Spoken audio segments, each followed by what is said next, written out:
د پښتو ژبې د ژوندۍ ساتلو لپاره په پښتو مینو ځوانانو د څلورو کالو راڅخه هغه تاریخي کتابونه دوباره چاپ کوي کومو کې چې د پښتون د قام تاریخ پروت دی. د پوهنتون یو طالب علم وایي چې د دې هلو ځلو شاته د پښتنو یو شازلمي فیاض خان لاس دی. د دې ټول کوششونو نشات چې کوم دی نو فیاض خان دی چې کوم استرالیا کې اوسېږي دا غونډې هلې ځلې کوي هغه د دې پښتنو لپاره په خپله منې مقام پرست دی او دا کوشش دی یو چې لکه پښتنو کې د لولنې د دې کتابونو یو ټرند جوړ کړي. تاسو چې کوم دا شاته انټرست ان بک دا موږ د نن 4 کال وړاندې د خپل وطن په نوم سٹارټ کړو بیا پای کې موږ څه بدلون راوستو.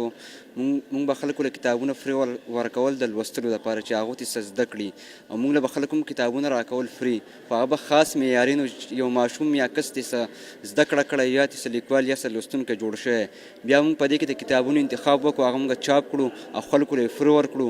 داسې په کالجونو او په سکولونو کې موږ خپل سټالونه ولګول چې هغوی ته کتابونه والي او پښتو زده کړي. زموږ دا ویژن دی. دې په حواله سره هم داسې ووایي چې نن سبا کوم پښتون کل نه وي د هغو دپاره دا ډېر ښه ده ځکه زموږ پښتو ژبه تقریبا ورکه شوې ده. د دې سره به د پښتو روایت هم ژوندي شي. زموږ د باچا خان د فلسفې نه به هم خلک خبر شي چې یاره هغو څه خدماتو د عوامو دپاره د قوم دپاره. 15 کاله پخوانۍ ژبه چې نن په کوم لوړ مقام ولاړه ده په دې کې د دې ګلالو قربانیانې شاملې دي.